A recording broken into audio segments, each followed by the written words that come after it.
Now, I wasn't planning on doing this video until all the Gamerscore updates were out for all the Zithion games, but it turns out Microsoft is making the publisher revert all the achievements for the base game before they were changed to become super easy. Now, I know in my last video about the achievements being these achievements being a problem, and I know I'm being a hypocrite here, but I would be a bad achievement hunter if I didn't take advantage of it before it switched, because apparently it's against the rules to change the achievement requirements like this. But WB Games and Shadow of Mordor, they're changing the achievements where you can be able to get them because their services are going offline. And then I know what happened with the disintegration. I don't know if anybody knows about that, but that game is like going offline, but you can still play the single player and you can get all the achievements in there. But I think the problem is those developers talked to Microsoft about it first, but Zithion just did it on the whim, just trying to get more money, just trying to get people to play the games that he's publishing. But I think this is the wrong way to go around it. So since it was going away, it was going to be a little bit harder, even though those games aren't really that hard. I bit the bullet and bought the rest. I couldn't pass up the 15,000 I've got from these games. Now, since I bought these games, I decided to make a video about it and just going to do a series about Gamerscore sprints, Gamerscore speedruns, pretty much. And the stats are I bought 6 games with a combined 164 achievements worth 15,000 Gamerscore in about 2 hours and 44 minutes. Pretty ridiculous, right? Now, this time could be lowered because I did have some trouble with a few games I've done, and the time includes switching the games, me pausing and looking at videos and guides and whatnot. And I was uninstalling these games once I finished them, and then I had to wait for the confirming the permissions to use it. Remember, as you're watching this video, not all the achievements are going to be the same. The base ones will be different, but the title update achievements will be fine. They'll still be super easy. So let's get into it. Now, the first game up is 50 Years. This one's a pretty interesting one, probably one of the better games they publish. It's like a management sim. You have to survive with limited resources for only 50 turns. So you have to pick and choose what buildings to build, make sure your army's big enough to defend yourself. I think they sold themselves short, and this is a recurring theme with all these games. I don't get why they're selling themselves short, because if you want us to experience your game more, just have us beat the game. We don't really care if we have to play a game for like 2 or 3 hours for an easy completion. It's not that difficult. Now, sure, we probably want a guide for that, but many people will volunteer to write guides for you. I'm sure many people on YouTube will do that. Now, for this game, I was trying to follow a text guide, but for some reason I kept dying early on. So we made some variations to that guide, and I finally beat the game. There's 20 achievements with 3,000 Gamerscore, and they're pretty sad. Only 4 for beating the game, 1 for clearing out a den to get like a perk or something. And the rest are for getting 3 skills in the faith trees, because faith you'll build up, because we'll build like churches and all that religious stuff to get some perks, get some more money, be able to hire more powerful enemy, or not enemies, but guys to defend you from enemies. Those achievements with the skill trees are a cakewalk. If you pick the Byzantines in the special mode with some settings, you've probably seen the video, but because they get the second skill for free, so you just like gotta wait a couple turns, you can get some faith, you get 2 skills right off the bat, and then you just gotta wait some more, and then you can get the 3rd achievement, and there you go. This took me about 30 minutes to complete. I could have done it faster if I wasn't failing in the first few attempts, and if I knew that trick to get all the skill trees right away, and I knew, like, if I knew the game more, I could probably just like click a bunch faster. So it's not that hard. It's pretty cool. I think They should have made some better achievements for this game. Second game up is Dark Rim Mariupolis. Now this is another game. You could have just had us play through the whole game because it's one of those old school point and click adventure games. It's pretty easy. You just have somebody, you know, like write a guide, tell them where everything is. And it could have been interesting, but I was skipping through all the dialogue because why would I? Now you could say, oh, you're robbing yourself of this stuff, but I'm trying to get the achievements before they switched. So it has a unique art style. Now I did want an achievement guide for this, and it's kind of annoying because you can't find the fully updated video for the 3000 Gamerscore. So it has 20 achievements, and these are really sad achievements. Half are just related to talking to some characters in the game. The rest is story related. This could have been like a hidden gem, like maybe like a quirky game that some of the other publishers, really indie publishers, put on the consoles. This took me 21 minutes. Now, I think the base achievements before they made them super easy, you had to play through the whole game. So I don't know why they. Well, you know why they switched it, because they want the money, but you're going through. You're like destroying your game pretty much because we're not gonna really pay attention to it. It took me 21 minutes for this completion, so a little bit shorter. Game number 3 is Smart Moves. Now this is the most egregious one with the Gamerscore games yet.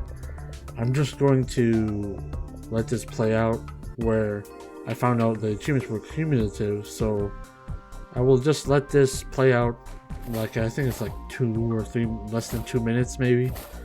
So I'll catch you back in the fourth game.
Alright, the fourth game was The Explorer of the Night. Now, I'm not really a platformer guy, so I struggled with this one a bit because I think the controls are way too floaty, way too slippery. Now, you could have just had us play through the whole game if it's not that short of a game.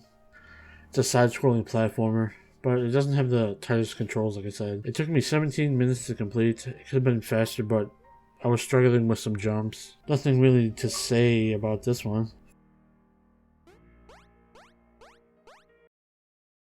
Fifth game was Cold Silence. Now, to me, this one had the most potential, and I really feel bad for the 3 people who completed this game without any of these changes and any of the guides. So, this really sucks for those 3 people. It's a unique platformer with a cool art style and mechanics. Now, this one has the most achievements, but a lot are worth 0 points. I think this one should have just stayed the same before it got changed. Like, I don't see why this needed to be easier, because it really didn't. It could have been really cool, just having a guide or maybe some tips along the way, figuring out what the story is and all that. I think if you're gonna buy one of these games, you should play this one if you want to play a game. Okay, and our final game is Pixel Gladiator. Now, I did try to play this earlier in the run, but I couldn't get it to launch. I got it to launch, but it was in a loop where it wouldn't have the permissions to pop up. So I waited to last. Now, this one wasn't, before they made it easier, this one wasn't that hard. I remember waiting for this game to go on sale once. It was like 1 or 2 hour completion. This is a simple side-scroller tower defense type of game. They made it for some reason, which is money. Like I said, it wasn't hard before, so after 2 hours and 44 minutes, granted me 15,000 points, which is not bad. I'm not, I like that I got that jump, but I don't like how weak the achievements were and how fast I was getting them. It's like, why not just have us beat the game? And this is the perfect example of what I was complaining about before. It's just these games are just selling the Gamerscore. I know some Battle Like games are the same way, maybe the visual novels, but I don't know, those ones are more quirky. They make you play at least halfway through the game. I wish they would make you play all the games, all through the games, but what are you gonna do? Microsoft did something about this, and they're making the base games, they're making them to revert to the base achievements before these became easier. But with all these title updates going to 5,000, we still have 19,000 Gamerscore left. Now, I could have done Bullet Beat and Castle No Escape 1 and 2, but I did those before these because I was like I said, I was going to wait for all the 5,000 update, the total up to 5,000 before I did this video, but like I said, Microsoft is making them change, so I wonder if they're going to continue updating their games with these title updates from now on. Each game they publish is going to be incrementally go up to 5,000. Now, when they're going to publish new games, I bet the achievements are going to be stupid easy from the get-go, so they don't have to worry about this anymore, which kind of sucks because you're going to sell this game short. And what I'd say is, I know it's easier said than done than just say, oh, make the game better, because making games is super hard, and especially if you're a small indie dev, don't have a lot of experience, or you don't have the money to hire more people to make it more polished. But I would say not every game is entitled to sell well. You could just have some games sell a couple hundred copies.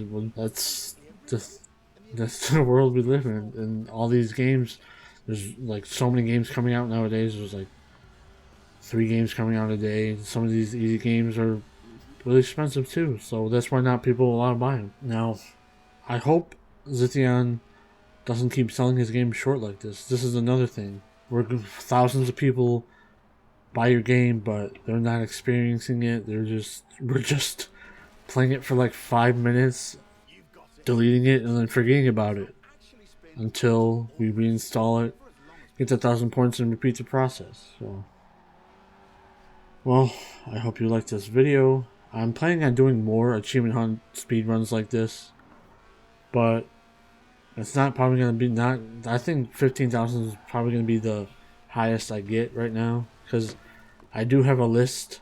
I'm making a list of all the easy games I haven't touched yet, and right now it's around 79, but I know I purposely left off Windows 10 stacks and some of the Lego games and some of the Kekmo games, because I know those are easy, but I just haven't added those yet.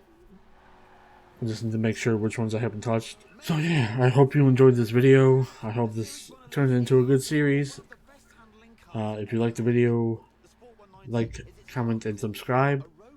And what did you think about these easy achievements? Now, I know some people like these, just like don't really care about it. It's just easy points. But I think this is something we should still worry about. Well, I'll see you in the next video, and see you later.